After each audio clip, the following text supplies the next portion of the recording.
Olá, estamos começando mais um Unicultura.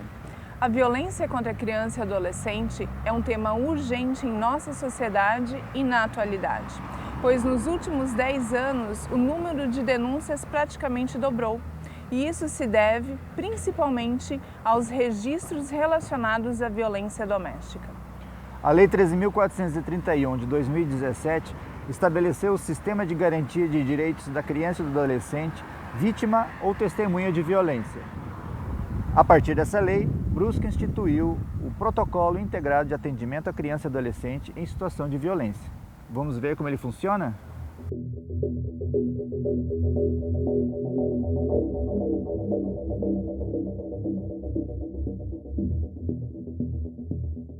Nós vamos conversar com a Indira, que é educadora social e faz parte também do Conselho Municipal dos Direitos da Criança e do Adolescente e integrou o comitê que desenvolveu o Protocolo Integrado de Atendimento à Criança e Adolescente, em situação de violência.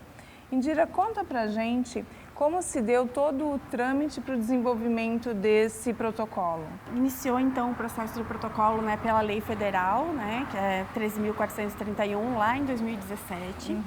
Essa lei foi um marco no Brasil. Ela alterou o Estatuto da Criança e do Adolescente, trouxe alguns conceitos de violência e reforçou alguns direitos das crianças e do adolescente. E a partir então da promulgação dessa lei e do decreto que regulamentou essa lei, trouxe a exigência então da elaboração desses fluxos de atendimento, entre eles a elaboração desse protocolo, que ele vem então padronizar os fluxos de atendimento à criança e adolescente no município. E pensar também esses fluxos de uma perspectiva intersetorial, pensando em todas as políticas de atendimento, saúde, educação, assistência social, segurança pública, enfim, que pudessem atender as crianças e adolescentes, então, de uma maneira articulada. Então, em 2023, o Conselho da Criança e Adolescente instituiu o comitê, que já está previsto nesse decreto, Então, o município decretou, montou o comitê a partir de um decreto também municipal, com vários membros de várias políticas, do Conselho Tutelar também. E aí, então, a partir desse comitê, a gente começou a montar, a pensar esse protocolo, então, de uma maneira participativa, com toda a rede junto. A gente fez diversos encontros, pensando onde a gente estava, as dificuldades que a gente tinha naquele momento e para onde que a gente queria caminhar, então, dali em diante. Ele é um documento orientativo, para a comunidade em geral. Sim. Ele foi pensado dessa forma? Sim, mas mais direcionado para os profissionais mesmo. Então, assim, para os profissionais da rede que atuam com o atendimento da criança e adolescente, que precisam fazer qualquer tipo de encaminhamento quando identificado uma situação de violência, aí deve ser seguido os fluxos do protocolo, tem todos os anexos, eu preciso fazer um encaminhamento, qual ficha eu tenho que preencher? A ficha está ali, Então, nesse sentido, ele é mais direcionado para os profissionais da rede. Era frequente a identificação de crianças em uma condição de violência, principalmente nas escolas, imagino eu? Olha, sim.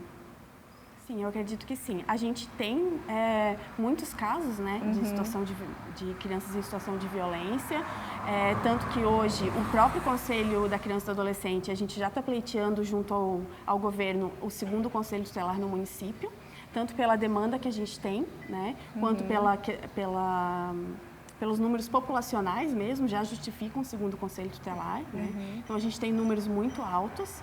A gente espera que com o protocolo implantado completamente, isso vai aumentar, que as pessoas vão de fato saber como denunciar, como fazer, e esses números venham a aumentar. Mas hoje, como a gente está nas fases iniciais, as pessoas ainda têm muita dúvida de como fazer. Então, a gente tem um planejamento enquanto comitê de divulgar mais, de capacitar mais os profissionais, e a gente está ainda enfrentando dificuldades em relação a isso. Então, o trabalho do comitê ele não se encerrou com a edição do protocolo? Não, a gente ele continua nesse processo de de treinamento também, né? Sim, com certeza. A gente iniciou a capacitação, a gente capacitou em torno de 400 servidores, né, profissionais, na verdade, não só profissionais da rede pública, né, mas a gente capacitou 400 profissionais num primeiro momento, mais 50 profissionais para a escuta especializada. E agora o desafio é dar continuidade, né? A gente quer que eles sejam, na verdade, disseminadores desse conhecimento, né? Mas o comitê também tem o planejamento para 2026 dar continuidade nesse processo. Inclusive, estar aqui hoje também é um pouco desse movimento. Uma parte desse, né? Te agradeço, Indira, e espero que vocês alcancem a divulgação, né? Que o maior número de profissionais relacionados à área da rede, né, municipal, que tenham acesso e consigam, então, a replicar todos os procedimentos indicados aqui. Estamos aqui agora com a Bárbara, psicóloga que trabalha com a escuta protegida das crianças e adolescentes em situação de violência e que vai nos explicar um pouco como é que está sendo implementado o protocolo integrado de atendimento às crianças e adolescentes em situação de violência. Uma das questões que o protocolo acaba resolvendo era o fato de que antes que os atendimentos aconteciam, acabava provocando uma situação em que as crianças teriam que se expor a entrevistas e conversas em vários locais, um processo desgastante para elas mesmas, né?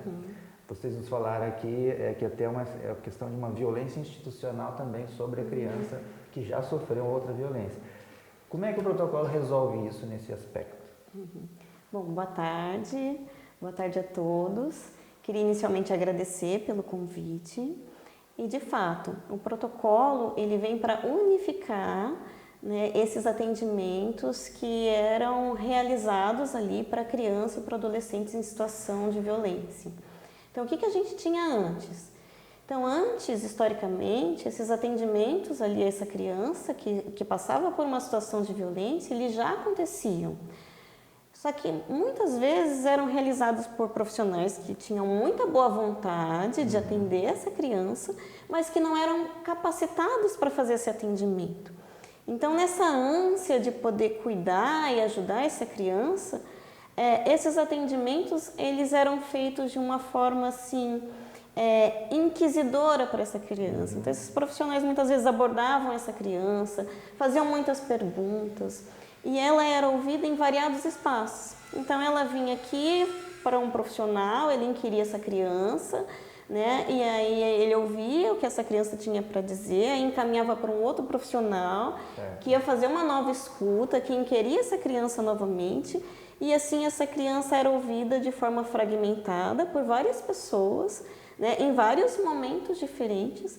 E isso era extremamente desgastante para essa criança, né? E produziu o que a gente chama hoje de revitimização, que é esse ficar recontando sobre a violência, né? Isso traz ali prejuízos emocionais para essa criança também, né? E não eram protetivos, vamos dizer assim. Porque se escuta aqui, se escuta ali, ao longo do tempo essa criança acabava não trazendo mais, não contando mais essas situações de violência. Então, com o protocolo, o que passa a acontecer? Né? A gente garante que essa criança ou esse adolescente, ele vai ser ouvido uma única vez por um profissional que ele vai estar capacitado para fazer essa abordagem da criança, né? Que seja para acolher essa revelação, né, espontânea da criança de uma situação de violência, ou que seja para um atendimento ali que a gente chama de escuta protegida, né, em que essa criança vai ser ouvida ali em situação de suspeita de violência, ela vai ser ouvida por um profissional que foi capacitado, né, e que vai saber conduzir a situação de forma a não produzir uma nova violência com essa criança ali a partir dessa escuta. Entendi. Você estava nos contando aqui antes que na produção do protocolo e tal, vocês já têm cerca de 500 pessoas que estão inteiradas do protocolo e 50 pessoas que estão já habilitadas para fazer a escuta. Isso. É isso? Exato. Então, o que foi feito, né? Então, como a Indira trouxe, né, nesse processo de construção do protocolo, foram feitas as capacitações para toda a rede ali que tem ali um atendimento um contato direto com crianças e adolescentes aqui do município, das secretarias de saúde, de educação e de desenvolvimento social, né, também das escolas privadas, né. Então, nós qualificamos 500 profissionais para acolher a revelação espontânea e 50 profissionais estão também qualificados e aptos para fazer o que a gente chama de escuta protegida. Então, qual que é a diferença entre uma revelação espontânea e a escuta protegida? Então, em se tratando de situações de violência contra criança e adolescente, a gente tem duas situações ali que são possíveis, que a gente pode pensar. Então, a gente tem uma situação que essa criança, ela chega para aquele profissional que é um profissional da sua confiança, com quem essa criança pode ter um vínculo, um contato maior, e ela espontaneamente, sem esse profissional questionar, inquirir, a criança espontaneamente chega aqui, baseada nesse vínculo de proximidade, e conta para essa pessoa que ela está passando por uma situação de violência. Então, isso é a criança trazendo espontaneamente esse relato para esse profissional. Isso não significa que a própria criança entenda que aquela é uma situação de violência. Pode ser alguma coisa que ela entenda como o dia a dia dela. Exato. Mas que a pessoa que está habilitada a entender isso, a captar, a identificar esses problemas, consegue trazer agora para a escuta. Exato. Nem sempre a criança, né, fazendo esse relato, vai saber que o que ela está narrando ali é uma situação de violência. Né? Então, o que é importante ali? Quando esse profissional vai acolher o que a gente chama desse relato espontâneo de violência dessa criança. Né? Que pode ser dela, né? Mas pode ser também de uma outra criança. Então, talvez ela vai chegar fazendo esse relato espontâneo de que ela foi testemunha ali de uma violência de uma outra criança também. Mas o que é importante para esse profissional? Que pode ser qualquer profissional. Um professor na sala de aula? Pode ser um professor na sala de aula, pode ser que seja ali a pessoa que fica na portaria, que seja a pessoa com quem essa criança tem uma maior proximidade. Pode ser para agente comunitário de saúde, que foi até a casa dela, com quem ela tem ali um contato maior. Né? Então, qualquer profissional, ele pode acolher essa revelação espontânea.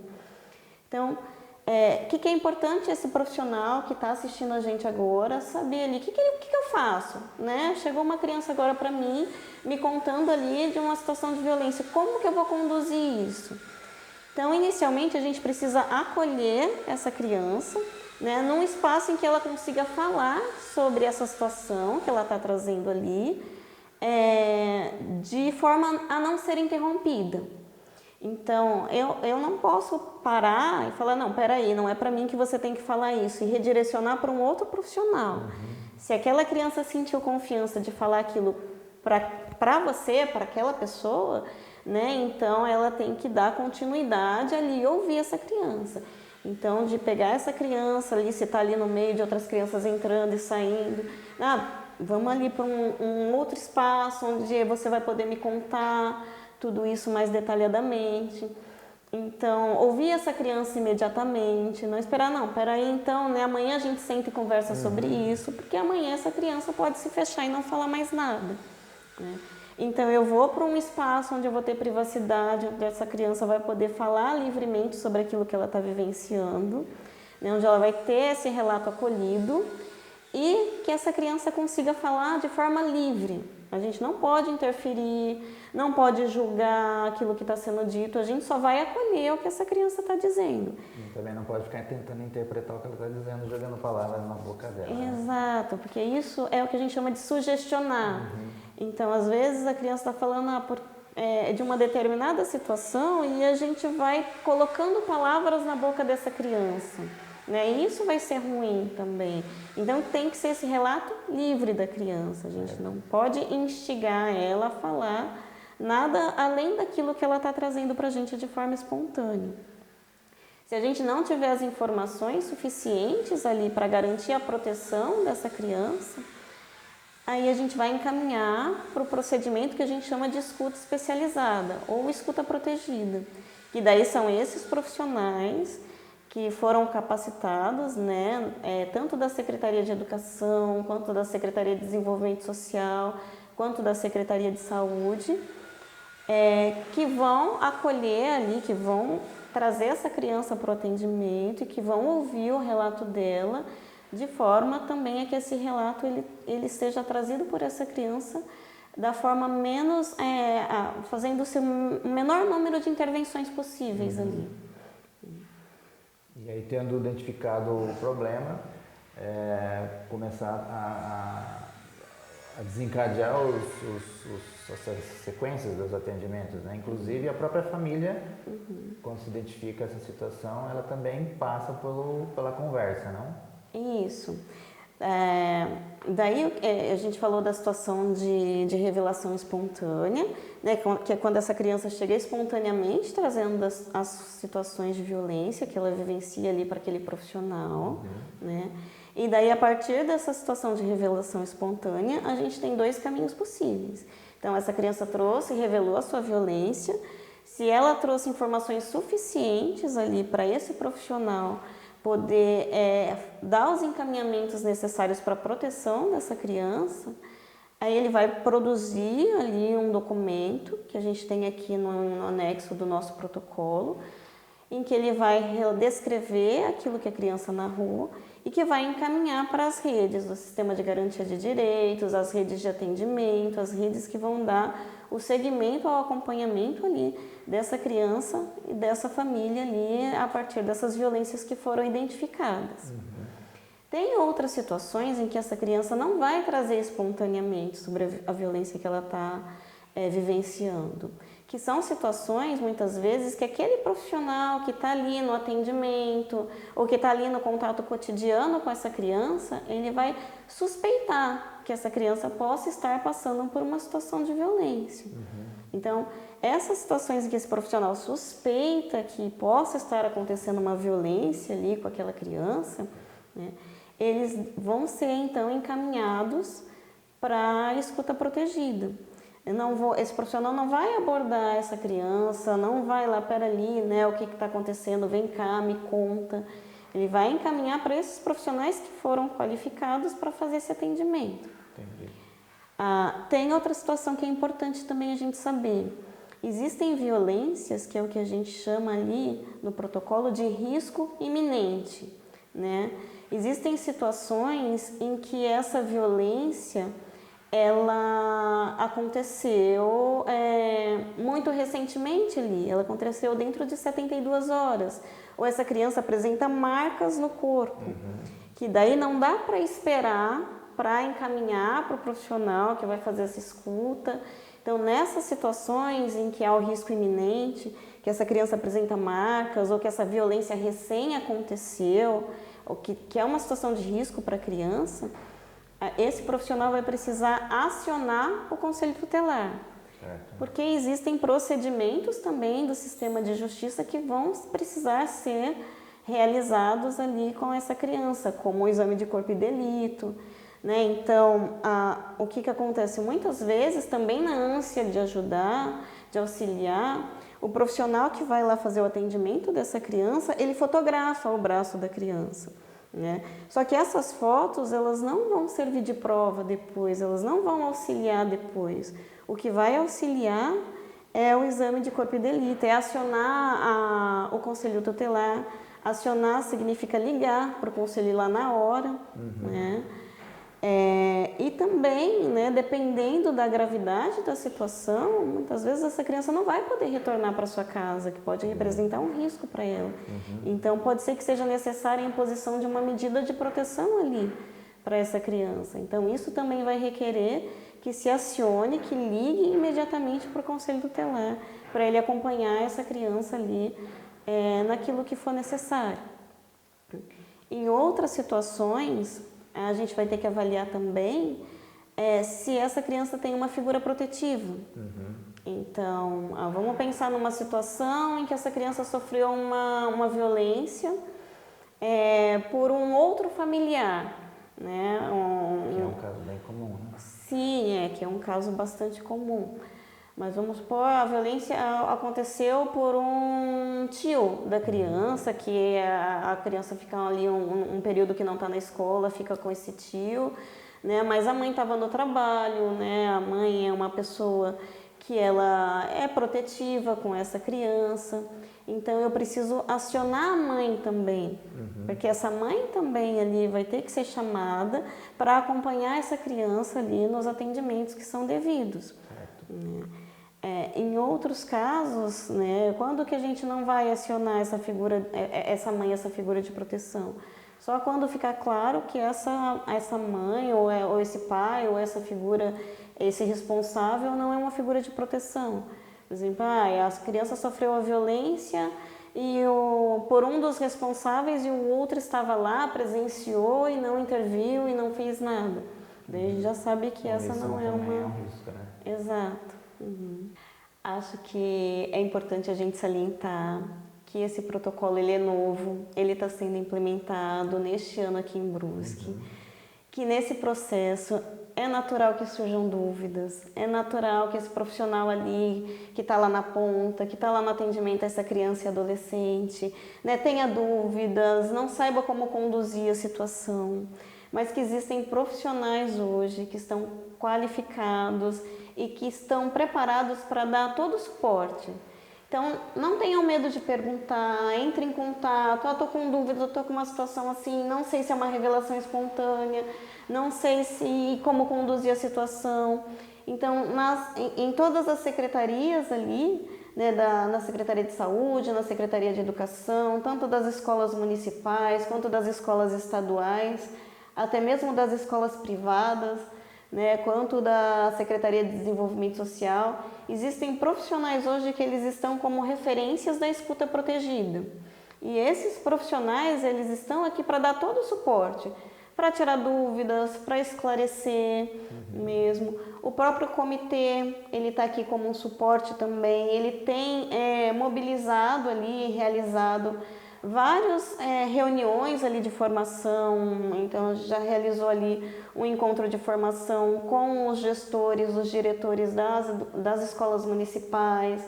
Agora, no dia 11 de novembro, nós vamos fazer um outro encontro dali com os profissionais da saúde, da educação, do desenvolvimento social, também para reforçar ali o protocolo, também para reforçar os fluxos de atendimento, tirar as dúvidas.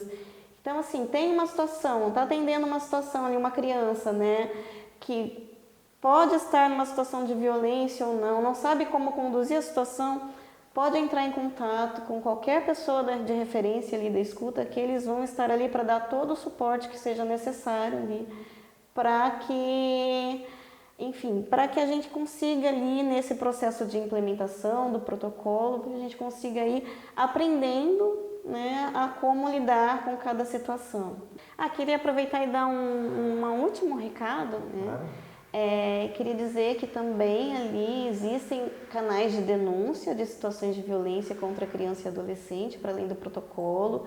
Então, se alguém tiver uma situação ali de violência, quiser denunciar, a gente também tem ali, tanto a pessoa pode buscar espontaneamente ali a DPCAM, que é a Delegacia de Proteção à Mulher, à Criança, ao Adolescente e ao Idoso, aqui de Brusque, como ela pode fazer a denúncia por meio do canal do Disque 100, que é aquele número de telefone, né, que digita 100, e onde ela consegue fazer a denúncia de forma anônima ali, sem se identificar. É importante que ela passe todas as informações que ela tem sobre a situação, para que depois as pessoas que vão dar seguimento ali no atendimento, ou os órgãos que vão fazer a investigação, consigam ter o maior número de elementos ali dessa situação que ela está descrevendo. Tá certo, então. Muito obrigado. Eu que agradeço. Ale, é muito preocupante a gente ver os números de violência contra as crianças e adolescentes aumentando tanto. E ao mesmo tempo é bom saber que algumas medidas estão sendo tomadas para combater essa violência, não é verdade? Sim, é verdade, Francisco. Hoje a gente teve o relato do protocolo, né, que serve como uma política pública no combate à violência contra a criança e adolescente, mas a denúncia ela é significativa e é muito importante que a sociedade denuncie possíveis ocorrências de violência. É verdade. E esse foi mais um Unicultura. Curtam a nossa página nas redes sociais, nós estamos no YouTube e no Instagram. Esperamos que tenham gostado. Até a próxima.